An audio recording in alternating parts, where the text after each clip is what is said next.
और गर्मा गर्म बिरयानी बनाता था। उसकी बिरयानी दूर दूर तक मशहूर थी और उसकी दुकान पर हरदम भीड़ रहा करती थी। एक बार रात में मोहन की दुकान पर, अरे मोहन भैया, क्या बिरयानी बनाते हो यार तुम। मन करता है बिरयानी के साथ साथ थाली भी खा जाऊं। अरे नन्हे भैया, प्लेट खाओगे तो सुबह दिक्कत होगी टॉयलेट में। आप सिर्फ बिरयानी ही खाओ।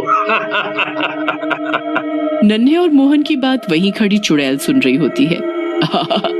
अच्छा, तो ये भीड़ बिरयानी के लिए है, क्यों ना मैं भी खाऊं बिरयानी जाकर। ऐसा कहकर चुड़ैल रूप बदल कर मोहन की दुकान पर जाती है और बिरयानी खाकर आ जाती है। अरे वाह, सही में बहुत ही बढ़िया और स्वादिष्ट बिरयानी है, मजा ही आ गया। इतना स्वाद तो मुझे तब भी नहीं मिला जब मैं जिंदा थी। ऐसा कहकर चुड़ैल वहाँ से चली जाती है और मोहन भी अपनी दुकान बंद करके अपने घर पर चला जाता है। लेकिन भुक्खड़ चुड़ैल को रात में फिर से बिरयानी खाने का मन कर जाता है। अरे यार, ये बिरयानी खाने का मन फिर से क्यों कर रहा है? क्या करूं? एक काम करती हूँ, उस मोहन नाम के बिरयानी वाले के यहाँ से खाकर आ जाती हूँ। चुड़ैल बिरयानी के लालच में मोहन के घर पर पहुँचती है। वहाँ मोहन और मोहन की पत्नी रज्जो बिरयानी खा रहे होते हैं। वैसे एक बात बोलूं पिंकी के पापा, तुमको मर्द नहीं औरत बनना चाहिए था। क्या मस्त खाना बनाते हो। रज्जो की बात सुनकर मोहन हंसते हुए कहता है, अरे मेरी रज्जो डार्लिंग, इस घर की मर्द तो तुम ही हो। चलो तुम खाओ, मैं जरा बाहर घूम कर आता हूँ।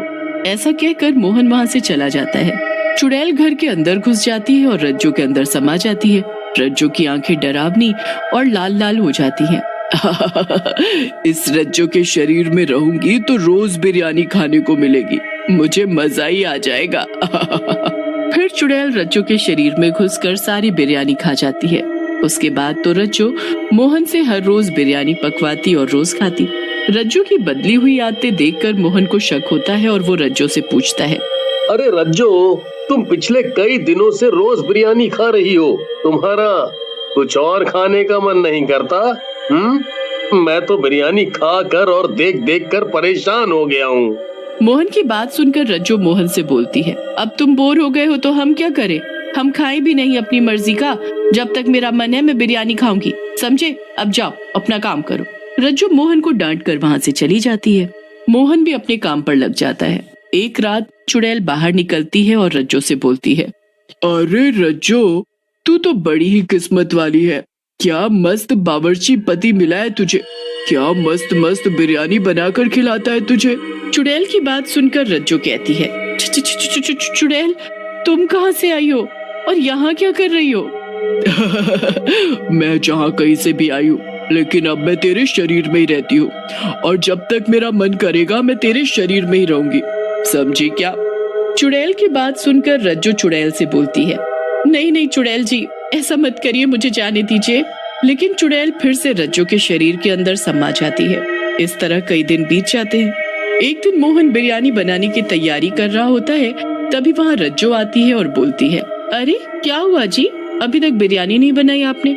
चलो आज मैं भी देखती हूँ आप बिरयानी कैसे बनाते हैं। रज्जो की बात सुनकर मोहन गुस्से में आ जाता है और बोलता है, ए औरत, ज्यादा मत बोल, खाने को दे रहा हूँ ना, तू सिर्फ खाने का काम कर, ज्यादा दिमाग ना चला, ये मेरा काम है।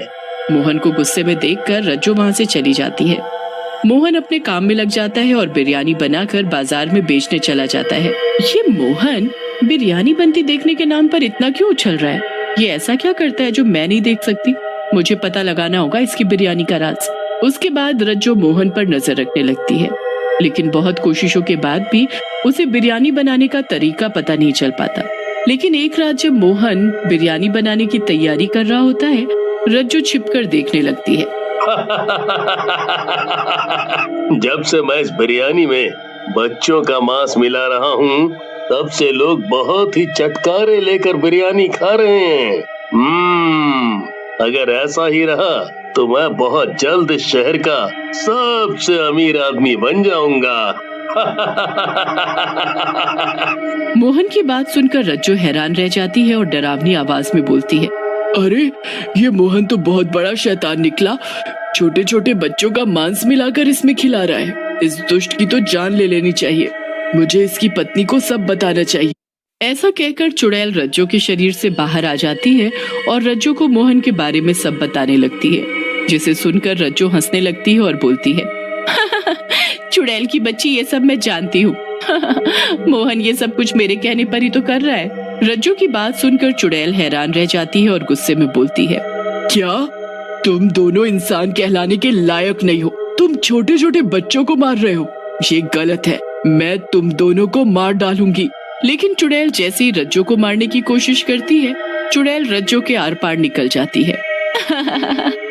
चुड़ैल, तू मुझे नहीं मार सकती क्योंकि मैं पहले से ही मरी हुई हूँ। मेरे पति इंसानी बच्चों की बलि दे रहे हैं ताकि मैं जिंदा हो सकूं।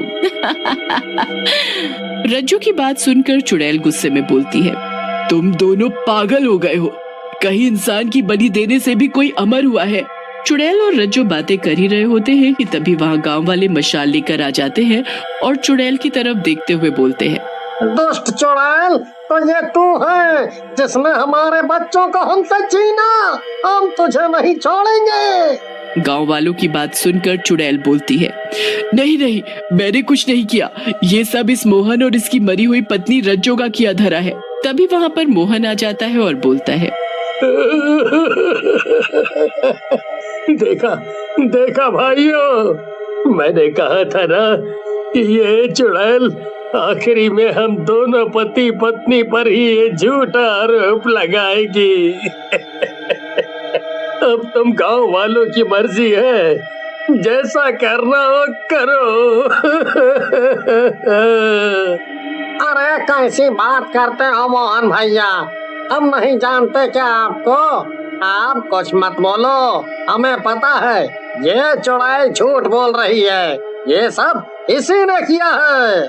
ऐसा कहकर सारे गांव वाले चुड़ैल पर लाठी और डंडों से हमला कर देते हैं। चुड़ैल वहां से किसी तरह जान बचाकर भागती है। चुड़ैल के जाने के बाद गांव वाले भी वहां से चले जाते हैं। मोहन रज्जो से कहता है,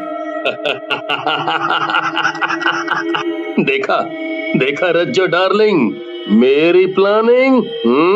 अब ये गांव वाले हमेशा उस चुड़ैल को ही बच्चों का कातिल मानेंगे और हम अपना काम करते रहेंगे।